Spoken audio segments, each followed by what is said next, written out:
नमस्ते। मैं हूँ आचार्य प्रतिष्ठा। संवाद की इस श्रृंखला में, बातचीत की इस श्रृंखला में हमारा अंतिम प्रश्न ये था कि क्या आप संगीत सुनते हैं?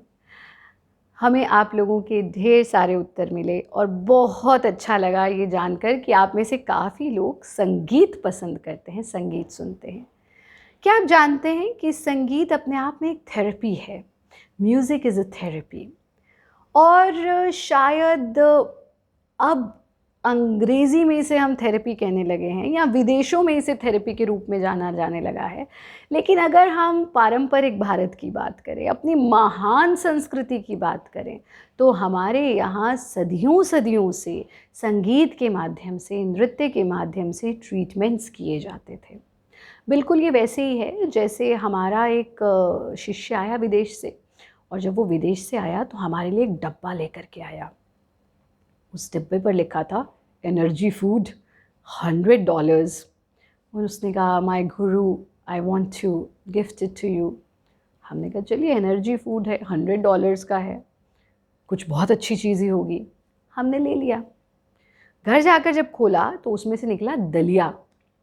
वो दलिया जो हमारी नुक्कड़ की दुकान पर 10 रुपए में मिलता था, वो दलिया विदेश गया और विदेश में से लौटा एक मॉडर्न डब्बे में पैक होकर, उसका नाम बदल गया, वो एनर्जी फूड बन गया और उसकी कीमत 10 रुपए से हो गई $100। और तब हमने बाहें फैला करके उसे अपना लिया।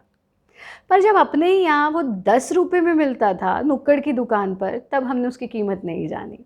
बस ऐसा ही कुछ म्यूज़िक थेरेपी और डांस थेरेपी के साथ हुआ है। संगीत, हमारे महान संगीतकारों ने, हरिदास जी की बात करें यदि हम, तानसेन की बात करें यदि हम, तो हम जब अपने उस महान इतिहास में झांक करके देखते हैं तो ये वो लोग थे जो अपने अलग अलग रागों से दीपक जला देते थे, अलग अलग रागों से बरखा करा देते थे। इतनी ताकत संगीत में होती है।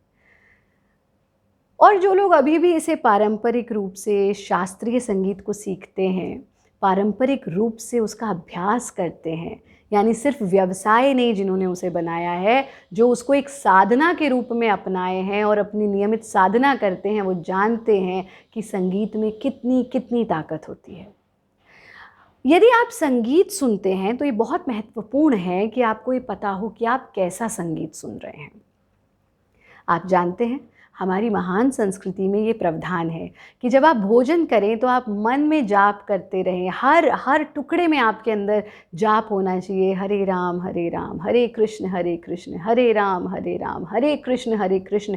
और जब आप ये मानसिक जाप करते करते, गुनगुनाते हुए भोजन करते हैं तो उस भोजन का जो प्रभाव है वो 100 गुना बढ़ जाता है। पर अभी हम क्या करते हैं? हम तो टेलीविज़न देखते हुए भोजन करते हैं। और जब टेलीविज़न देखते हुए भोजन करते हैं तो अगर टेलीविज़न में कोई रोमांटिक सीन आता है तो हम भी धीरे धीरे खाना खाते हैं। अगर टेलीविज़न में कोई फाइट सीन आ रहा है तो हम फटाफट खाना खाते हैं। यानी हमारा मानसिक नियंत्रण भोजन करते हुए छूट गया। और जैसा खाए अन्न वैसा होए मन, वैसा होए जीवन। और जिस भाव से खाए अन्न वैसा होए मन और वैसा होए जीवन। ये एक अलग टॉपिक है, हम कभी इस पर विशेष रूप से चर्चा करेंगे। पर संगीत की बात करते हैं। अगर आप बहुत ऐसा संगीत सुनते हैं जो, यानी संगीत में भी दो चीज़ें होती हैं, एक तो only music part and then your vocals, कि उसके शब्द क्या हैं जो आप सुन रहे हैं। आप अपने दिन का आरंभ तांडव स्रोत के साथ कीजिए, आप अपने दिन का आरंभ हनुमान चालीसा के साथ कीजिए, तो आप देखेंगे कि आपका पूरा दिन ऊर्जावान रहेगा।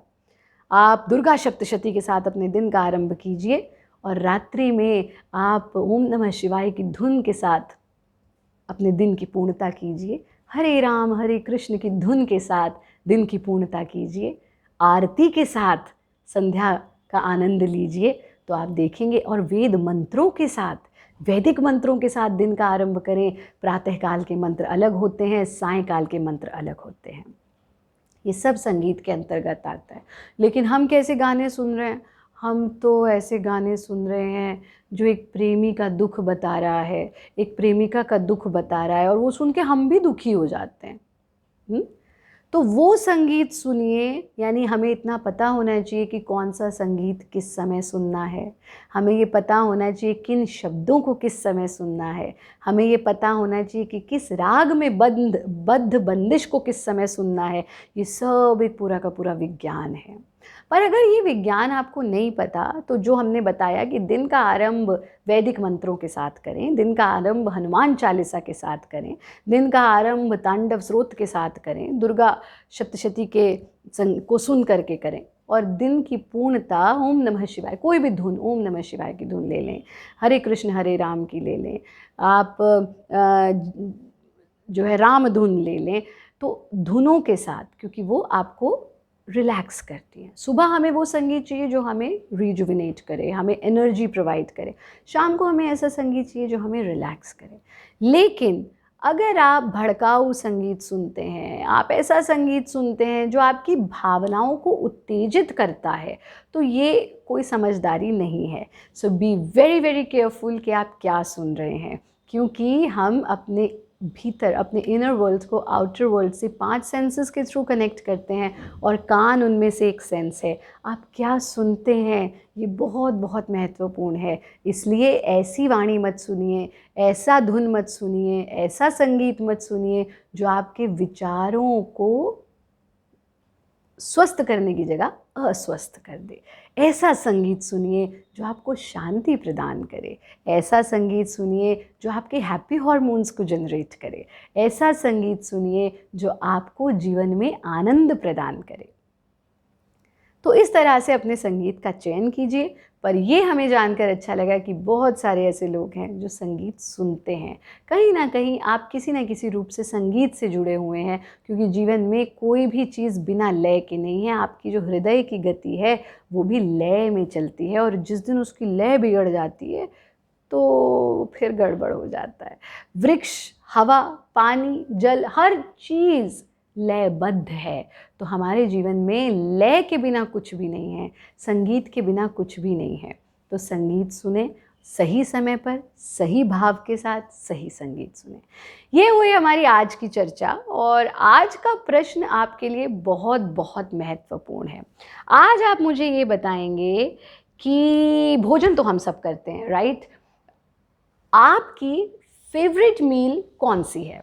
ब्रेकफास्ट, लंच, डिनर, या वो जो शाम को आप थोड़ी स्नैक्स लेते हैं या जो भी लेते हैं वो।